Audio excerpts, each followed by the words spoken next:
You're the one who everyone leans on. Is that you?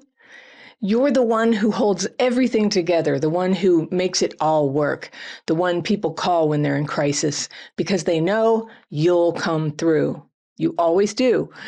But no one ever seems to notice when you're the one falling apart. Why? Because you hide it. You smile. You say, I'm fine. You show up even when you're barely holding it together. And then people can freely take you for granted. In this video, I'm talking about the trauma symptoms so many of us are still playing out, where we play the role of the strong one. And if this is you, you know very well there are upsides to this. If past trauma is going to run your life, it's better to be the one who still has a job, right? Who can survive a fire or a flood or a medical catastrophe and still stay on your feet. I know, I'm the strong one too. But I want to teach you how you might be sabotaging everything good in your life with a false idea of what strength is. Now, you've probably noticed that too. The exhaustion, the anger, the loneliness. Strength is good, but not all of the ways that you had to adapt to the chaos and hurt in your life are helping you. And I'm here to teach you the difference. If you're sick and tired of feeling alone and overburdened, you're going to want to hear this. Here's the paradox. The stronger you seem, the less anyone checks in. And the more responsible you are, the more invisible your pain becomes. You've trained everyone not to worry about you, and now they don't. It's not that they're bad people either. It's that they've believed what you've shown them. You don't look like you have problems.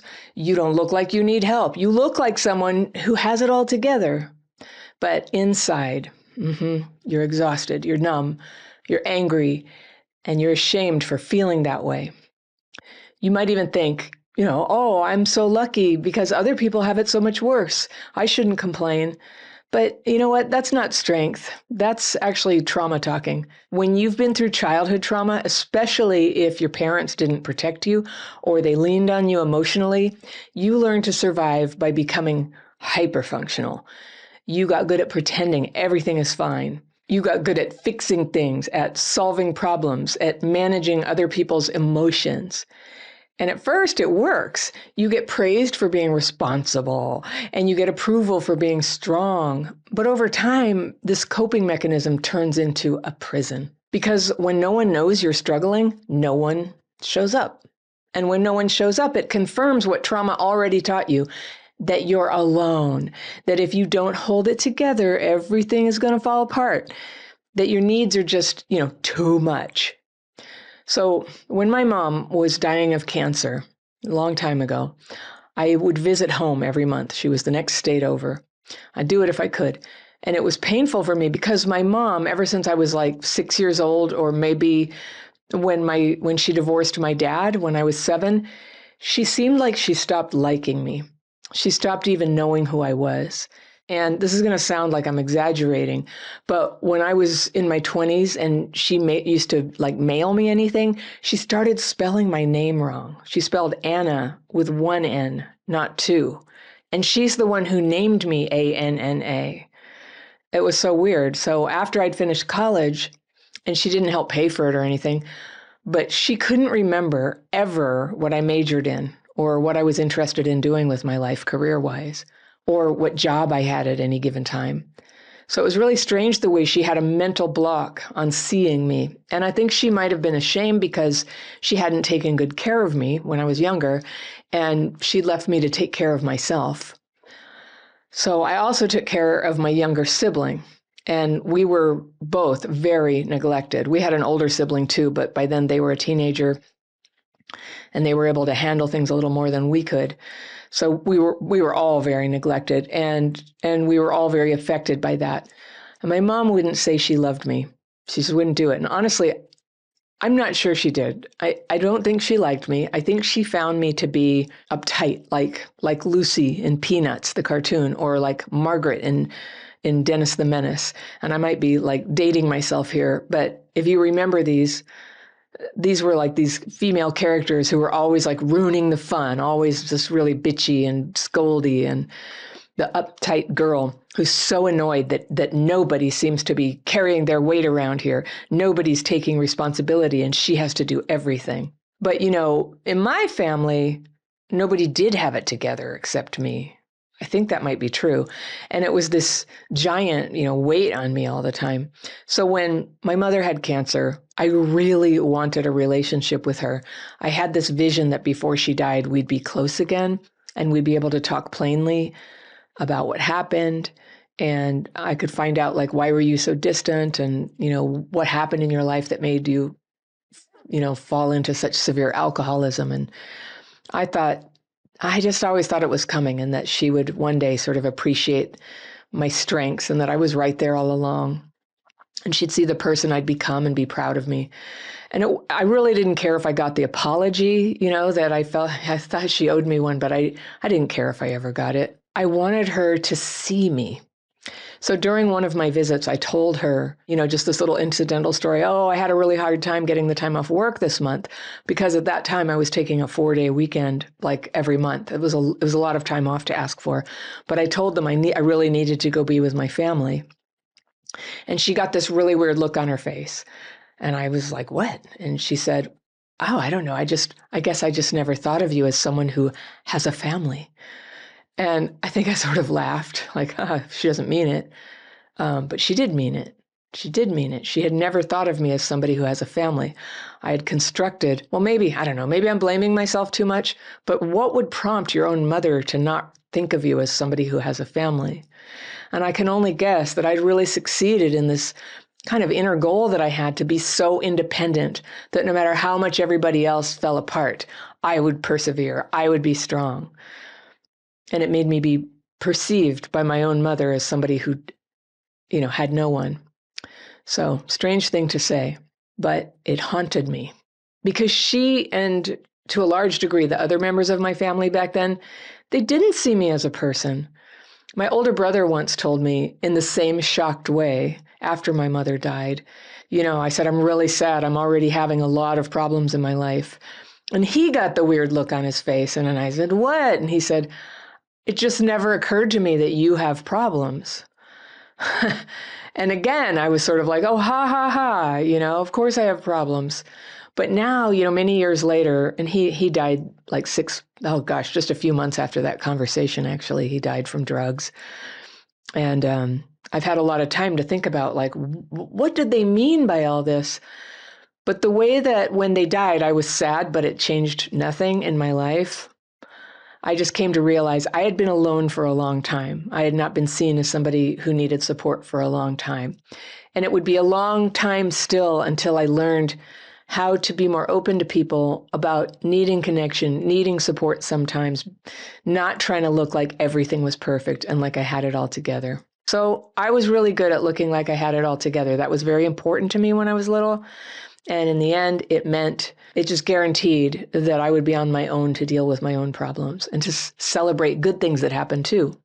And to this day, I can get like a little driven about things, and my husband and kids and friends don't really like that harsh edge in me where I'm acting very intense, worrying about like, we have to get to X deadline or X goal or everything's going to fall apart. I start worrying. Could be like, I don't know, you could call it anxiety, but I call it drivenness. Like, I have to make everything go. Yeah, that fear that you're going to lose everything, it's not a crazy thought. It's happened before in my life. But healing my trauma has softened that sharpness and pushiness in me. And this is one of the most common trauma patterns I see in my students. And I've lived it myself. When your value is based on being useful, and useful is good, but when it's all about that, you start to believe that needing anything makes you unlovable. When you need things, you're not useful. So instead of reaching out, you isolate. You stay quiet, you push yourself harder, and you burn out. And then you blame yourself for not being able to handle it all.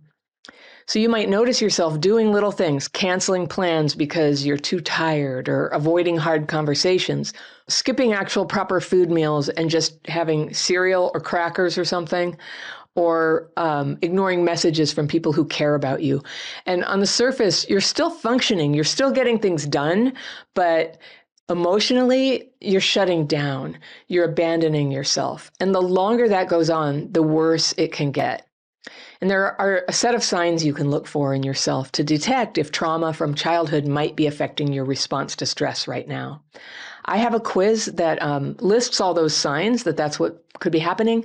And I'll put a link to that in the first line of the description section below. The description section, people often ask me, what do you mean? Right below every video, there's a big panel with like writing in it. It's things that I wrote in there. Every YouTuber does it. And there's 2 lines visible without having to click that little open button or link that makes the whole thing open and you see many links. But the top line, it'll be that quiz, that list of signs that your past trauma is doing this to you now. So it's free. And this has really opened a lot of people's eyes to why certain things are harder for them than for other people. So here's what you need to know. This isn't who you are. It's how you adapted. And the fact that you adapted that way, it's not weakness. That's self-preservation. You found a way to survive in an environment that didn't meet your needs. But now you're an adult and you're allowed to outgrow those survival patterns, even if they feel familiar, even if they're the only thing that's ever worked for you. So what do you do when you're the strong one and secretly you're falling apart? Let's start with this. Don't wait until you collapse to get help. You don't need to hit rock bottom. You just need to notice what's actually happening. The anxiety, the fatigue, the resentment, the numbness. These aren't personal failures, they're signals. Your nervous system is exhausted and it wants to tell you you're running on empty. You've been in go mode for too long and your brain and your body are telling you it's time to stop. But stopping feels like dangerous, right?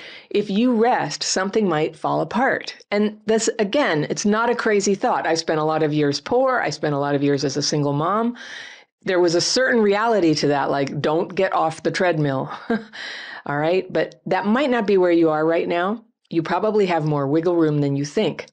If you ask for help, though, you fear also that people will say no. And you think that's very humiliating when you're in this space of kind of like over-functioning. If you tell the truth, that fear, they'll walk away, that fear that if you stop being the strong one, you'll lose everything, you'll have no role to play. It's the exact belief that keeps you trapped.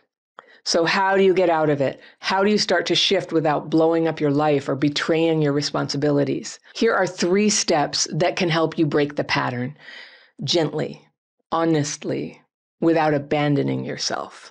Okay, step 1, identify where you learn to suppress your needs. Think about the messages you got growing up. Who expected you to be the caretaker? Who punished you for being vulnerable? Who told you directly or indirectly that your feelings were inconvenient? And what was that like inside for you when you really thought you had let everybody down? Write that down. Don't write it down to blame yourself, but to understand yourself. Because when you see where that belief comes from, you can stop treating it like a fact. You can stop carrying it like it's your whole identity. It's not. It's something that was installed, and it can be uninstalled. All right, step 2. Pick one thing that you usually do for other people, and then don't do it. This is not about being selfish. It's about recognizing how much of your life is built around over-functioning. Now, maybe it's always picking up the phone for that one friend who never reciprocates. Maybe it's staying up late to take care of chores that no one asked you to do. Maybe it's saying yes to plans when your body is like, I really, really don't want to do that. So whatever it is, just opt out. Just experiment with the decision to not do what you actually don't want to do, and then let the chips fall where they may. Feel the discomfort. That discomfort is the detox from a lifetime of people-pleasing. The 3rd step is let one person see the truth. You don't need to give a TED talk about everything inside your heart. You don't need to spill your guts. Just say something real like, When somebody says, "How are you?" you can say, well, I'm actually struggling right now. Or, I feel invisible. Or, I really need a break, but I don't know how to take one. It doesn't have to be dramatic. It doesn't have to be a big, begging for attention. It's just true. It's just a true statement about how you feel. And the goal isn't to get any particular response. It's to practice being honest without apologizing or modifying, what you're saying at all for other people. No apologies. Just, this is how I feel. Now, if that makes you feel exposed, good. That means you're doing something different, something that leads to healing, because trauma trains us to believe that vulnerability is dangerous, that if we stop being useful, we'll be abandoned. But the truth is, people can't connect with you if they can't see you.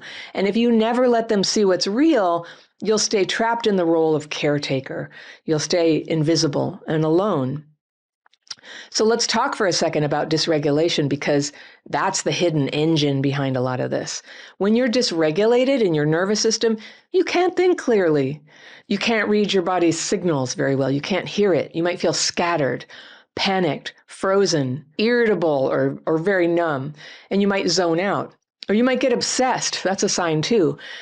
Or you might get really busy doing things that don't really matter just to avoid what you're actually feeling. And this is the nervous system in survival mode. And when you've been in survival mode for years or maybe decades, it starts to feel normal. But it's not. It's a trauma response. And it doesn't go away by pushing harder or trying to be more productive. It changes when you get re-regulated. You will get more done when you're more re-regulated. So you can set that aside and not worry too much. Re-regulated is the top priority. And that's why I teach the daily practice techniques. These are 2 techniques, very simple tools that I use and I've taught to tens of maybe 1 million people over the years now, a lot of people. And these 2 techniques together can help calm your nervous system and get your mind clear. And it's not about fixing everything at once. It's about creating just a little space between you and the overwhelm, enough space that you can see what's really going on. Enough space to choose something different. It's very freeing. And I teach those techniques for free. I'll put a link to that mini course where you can learn those techniques very quickly. That'll be down in the second line of the description section below, the daily practice. It's very calming, but it packs a lot of power to help you see what's possible. Because when you're dysregulated, everything feels impossible. Asking for help. No, too scary. Saying no, you might die. Resting, feels selfish. But once you're regulated, those same things feel doable. Not easy, but doable. And that's the difference. And once you start doing things differently, even a little bit, everything starts to change. You stop apologizing for having feelings. You stop trying to prove your worth through performance, through everything being fine, whatever other people decide. You stop pretending you're okay when you're not. And you start making decisions based on what's real and not what keeps you, in the good graces of other people in your mind. You start letting people care about you. You start noticing who sticks around when you're not solving their problems. You start building relationships where you don't have to perform. And that's when you realize being the strong one was never the actual problem. The problem was believing that strength meant disappearing, that it was silence that made you attractive, that strength meant you had to abandon yourself, that it meant isolate yourself. Now, real strength is knowing when it's time to stop pretending. Real strength is choosing connection over control. Real strength is telling the truth, even when your voice is shaky. You don't have to fall apart to start healing, You don't need a dramatic breakdown. You just need one honest moment, and then another, and then another. There's a beautiful humility and gentleness sometimes when we can just admit it. It's like, I need some help. I don't know what to do. The people who really care about you, they don't need you to be perfect. They don't need you to be invincible. They just want you. And the sooner you believe that, the sooner you get to stop carrying everything all by yourself. So here's your next step. One act of truth. One thing that you don't say yes to when you mean no. one moment where you recognize what you need instead of trying to fix everything for everyone else or prevent them from feeling disappointed in any way. This is how your healing starts. Not with a bang, usually not with a great flash of light, but with one choice to just stop pretending that everything's fine when it's not. You don't have to earn rest. You don't have to earn love. You don't have to hold up the world to be worthy of participating with people. You've been strong long enough, and now it's time to be who you are, to be real. If you like this video, I've got one I think you'll really love right over here, and I'll see you very soon. You know you should declutter, but you have a lack of power to do it. Not doing it makes all the other problems in your life a little worse.